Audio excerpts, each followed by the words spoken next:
जय हिंद फ्रेंड्स, कैसे हैं आप सब। आशा है, उम्मीद है कि आप लोग अच्छे होंगे। देखिए, हाल ही में 17वीं बीपीएससी का नोटिफिकेशन जारी हुआ है और इस बार ज़्यादा से ज़्यादा पोस्टर पर बहाली निकल कर आई है और कई अलग अलग नए सीट इस बार क्रिएट किए गए हैं। आखिर इसमें कितना पोस्ट रहने वाला है और इसका क्वालिफ़िकेशन क्या है, एक ही वीडियो में सब बताने वाले हैं कि आखिर उसका सिलेबस क्या है और सिलेक्शन प्रोसेस क्या है, कौन कौन से एग्ज़ाम देने पड़ते हैं, कौन कौन से विषय पढ़ने होते हैं। इस सब के माध्यम सभी के बारे में इसी वीडियो में हम बताने वाले हैं, ठीक है। तो अगर हमारे चैनल पर नए जुड़े हुए हैं तो हमारे चैनल को सब्सक्राइब जरूर करें और बेल नोटिफिकेशन को दबाना ना भूलें, ठीक है। आप सबको हम ऐसी वीडियो लेकर के आते रहते हैं, ठीक है।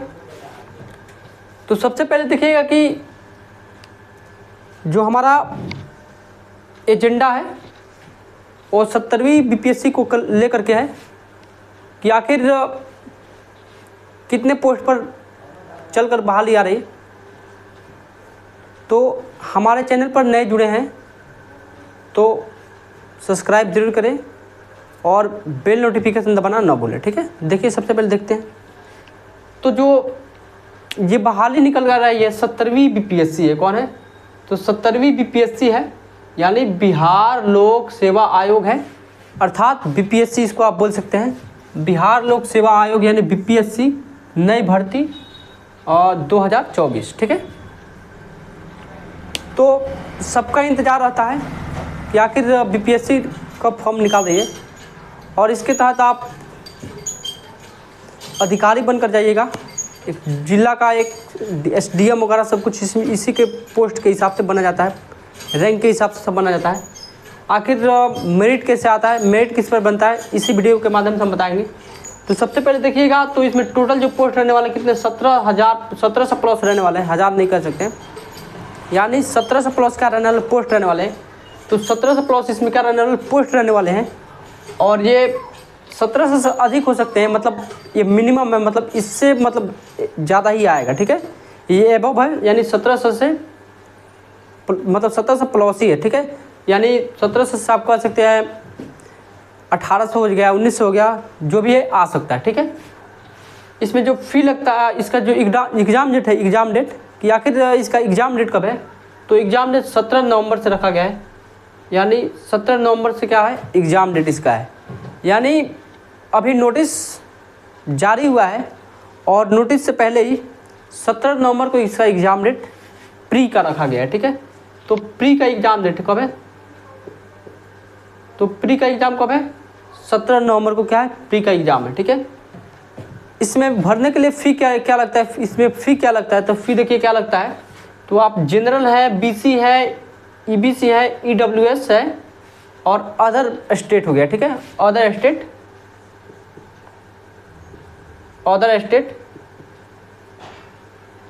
तो जनरल, बीसी, ईबीसी, ईडब्ल्यूएस और अदर स्टेट्स हैं आप लोग, तो उसके लिए 600 रुपये लगता है। तो उसके लिए कितना रुपये लगता है, 600 रुपये लगता है। ध्यान से समझिएगा, ठीक है। अब हम बात करते हैं एससी है, एसटी है और फीमेल है। तो एससी, एसटी, फीमेल इसमें कितना लगता है 150 लगता है, ठीक है। तो एससी, एसटी और फीमेल को कितना लगता है 150 लगता है, ठीक है। अब हम बात करते हैं इसका एज क्या होना चाहिए, एज तो जिसमें इसमें एज जो होना चाहिए, एज 20 साल, 21 साल, 22 साल, जैसे नोटिस आता है पूरे हम बताएंगे। तो मतलब 20 साल, मतलब इसका जो मिनिमम एज रहता है 20 साल, 21 साल और 22 साल, मतलब पोस्ट वाइज इसका एज लिमिट होता है, ठीक है। अब हम बात करते हैं इसमें जो मैक्सिमम एज होता है कितना होता है, तो मैक्सिमम एज होता है 37 वर्ष होता है, यानी इसका मैक्सिमम जो एज रहने वाला 37 वर्ष होता है।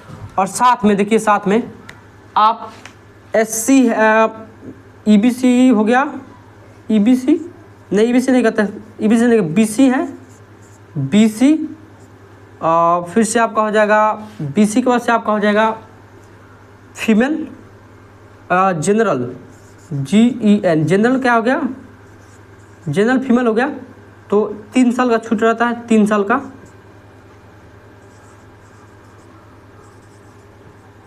तो 3 साल का क्या रहता है, छूट रहता है। यानी बीसी हो गया, ओबीसी होगा, बिहार में बीसी की जगह, बिहार में ओबीसी की जगह क्या चलता है, बीसी चलता है। और जनरल हो गया, फीमेल हो गया, जनरल फीमेल में हो गया। तो इसका जो एज लिमिट होता है 37 से लेकर के कितना होता है, 37 से 40 के बीच में होता है। तो 37 से 40 के बीच में क्या रहता है, इसका एज रहता है। यानी 3 ईयर का क्या रहता है, छूट रहता है, ठीक है, 3 ईयर का। एससी है, एसटी है, यानी एससी एसटी, एससी जो एसटी हो गए, इसमें 5 साल का क्या होता है, छूट मिलता है, ठीक है। अब हम बात करते हैं कि इसका क्वालिफिकेशन क्या होना चाहिए। तो इसमें क्वालिफिकेशन जो होना चाहिए, आप ग्रेजुएट हैं, कोई भी स्टेट से आप ग्रेजुएट हैं, एमए किए हैं, बीएससी किए हैं, जो भी किए हैं आप, बैचलर आपका डिग्री होना चाहिए, कॉमर्स से है या फिर साइंस से आप बीए कर लिए हैं, जो भी है, बीएससी साइंस से कर लिए, जो भी है सब, मतलब इसका क्वालिफिकेशन जो होता है ग्रेजुएशन लेवल है। आप ग्रेजुएट हैं तो इस फॉर्म को अप्लाई कर सकते हैं, परसेंटेज का कोई इशू इसमें नहीं रहता, ठीक है। अब हम बात करते हैं इसका जो सिलेबस क्या है, प्री का सिलेबस क्या रहता है। तो जो प्री का जो सिलेबस रहता है, प्री का जो सिलेबस 150 क्वेश्चन, 150 मार्क्स, और क्या होता है 2 घंटा का समय रहता है। 1/3 क्या होता है, निगेटिव रहता है, इस पर मेरिट लिस्ट नहीं बनता है, ठीक है, इस पर मेरिट नहीं बनता है। तो प्री का जो सिलेबस है 150 क्वेश्चन, 150 मार्क्स, 2 घंटा का समय, 1/3 निगेटिव, यानी 3 क्वेश्चन गलती करेगा तो आपका 1 नंबर क्या दिया है, काट दिया जाएगा, ठीक है। इसमें क्या पूछता है, तो केवल जीके और जीएस पूछता है, 1-2 मैथ पूछ लेते हैं कभी कभार, 1-2 मैथ कभी पूछ लिया जाता है। तो केवल इसमें जीके और जीएस पूछा जाता है। और जीके जीएस के सेक्टर में आ जाएगा, फिजिक्स केमिस्ट्री बायो हो जाएंगे, जीएस में हो जाएंगे, जीएस में हो गया फिजिक्स केमिस्ट्री बायो हो जाएगा, और जीके में हो जाएगा आपका राजनीति शास्त्र हो गया, फिर से भूगोल हो गया, फिर से आपका बहुत सारे विषय है, इकोनॉमिक्स हो गया, फिर से आपका पॉलिटिकल साइंस हो गया, जो भी है सब, आपदा प्रबंधन हो गया, सब इसमें आ जाएंगे। जीके जीएस का बहुत बड़ा, जीएस का बहुत बड़ा सेक्टर है और जीके का भी बहुत बड़ा सेक्टर है, ठीक है। अब हम बात करते हैं कि इसका जो मेंस है, मेंस, इसका जो दूसरा एग्जाम होता है, मेंस का एग्जाम होता है। जैसे इसको क्वालिफाई करिएगा तो मेंस का एग्जाम के लिए बुलाया जाता है, ठीक है। तो जो मेंस का एग्जाम होता है, मेंस का एग्जाम, तो मेंस का जो सिलेबस होता है क्या होता है, तो सबसे पहले हिंदी, जो पहला जो पेपर होता है हिंदी का होता है, 100 अंक का होता है, 3 घंटा का समय मिलता है। यानी हिंदी का 100 अंक का पेपर 3 घंटा का समय मिलता है, और 33% आपको लेकर आना जरूरी है। यानी क्वालिफाइंग नेचर का होता है, केवल ये क्या होता है, क्वालिफाइंग नेचर का आता है, यानी ये केवल क्वालिफाइंग नेचर का होता है, ठीक है। अब हम बात करते हैं जिसका जो दूसरा मेंस का दूसरा जो टर्म होता है वो सामान्य अध्ययन से होता है। यानी सामान्य अध्ययन पेपर 1 होता है, यानी सामान्य अध्ययन पेपर 1 होता है, 300 अंकों का होता है और 3 घंटा क्या होता है, इसका समय मिलता है। अब हम बात करते हैं जो सामान्य अध्ययन जो 2 होता है, सामान्य अध्ययन 2 यानी पेपर 2 जो होता है, यानी पेपर 1 और पेपर 2, पेपर 1 पेपर 2 होता है, ये भी कितने मार्क्स का होता है, 300 मार्क्स का होता है, 3 घंटा क्या होता है, समय होता है, 1/3 इसका भी दोनों का निगेटिव होता है, ठीक है। अब हम बात करते हैं चौथा इसका जो टर्म होता है वो निबंध है। तो 2 निबंध पूछे जाते हैं, या अभी हाल में बिहार में कौन सी घटनाएं घटी है, इस पर गंगा नदी के बारे में निबंध आ जाएगा, चाहे अभी करंट अफेयर से कोई एक सवाल आ जाएंगे। तो 150 नंबर का 2 क्या होता है, निबंध होते हैं, इसको आपको उल्लेखित करना होता है, दर्शाना होता है, ठीक है। तो 300 मार्क्स का होता है, घंटा कितना, 3 घंटा इसमें भी समय रहता है, ठीक है। अब हम बात करते हैं कि आखिर जो 5वां टर्म क्या होता है। तो जो 5वां टर्म होता है बहुवैकल्पिक प्रश्न होता है, यानी 100 अंकों का बहुवैकल्पिक प्रश्न होता है, ऑब्जेक्टिव टाइप क्वेश्चन होता है 100 अंकों का, और 3 घंटा क्या होता है, समय होता है, और ये भी क्या होता है, क्वालिफाइंग नेचर का होता है, ठीक है। तो इसमें भी क्या होता है, क्वालिफाइंग नेचर का होता है।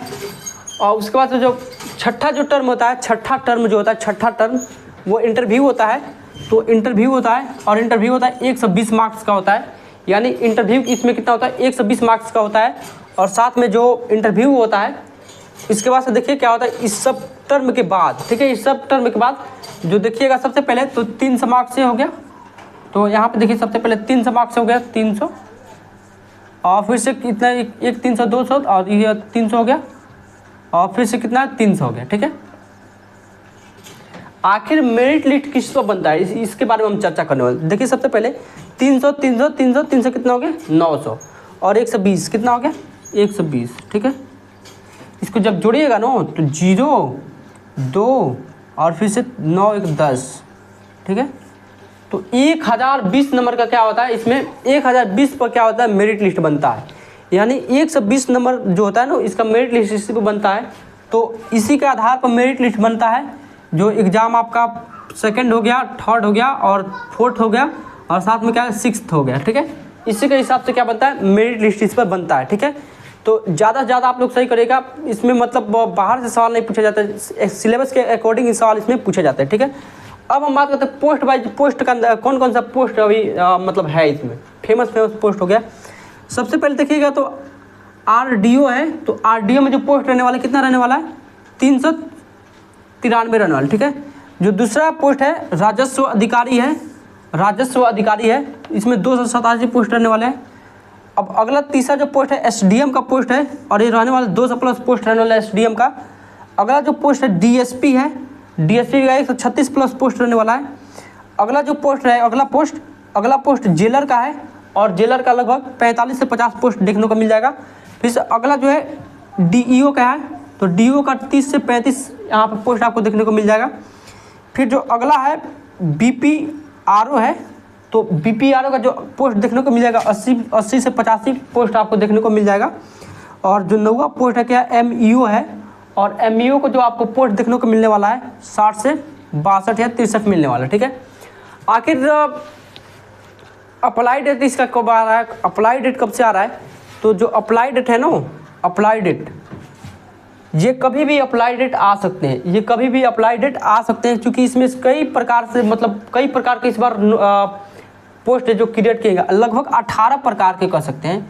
यानी 18 प्रकार के नए नए पोस्ट क्रिएट किए गए हैं, 18 प्रकार के किए गए हैं नए नए पोस्ट क्रिएट, ठीक है। तो इसमें थोड़ा डिले हो रहा है, क्योंकि एग्ज़ाम डेट अब आ गया है। यही 1 या 2 दिन में, यानी आज देखिएगा तो 20 तारीख है ना, 20 या 25 के बीच में, 25 के बीच में क्या होगा, अप्लाई डेट आएगा, ठीक है। 20 या 25 के बीच में क्या होगा, अप्लाई डेट इसका आने वाला है, इसी माह में होगा अप्लाई डेट। और इसका जो फ़ी है आप लोग को भली बात पता है कितना फ़ी लगता है। और अगर हमारे चैनल पर नए जुड़े हुए हैं तो हमारे चैनल को सब्सक्राइब करें और बेल आइकन को दबाना ना भूलें। हम आप सबको ऐसी ही वीडियो लेकर आते रहते हैं, ठीक है। तो तब तक की जय हिंद, जय भारत, वंदे मातरम।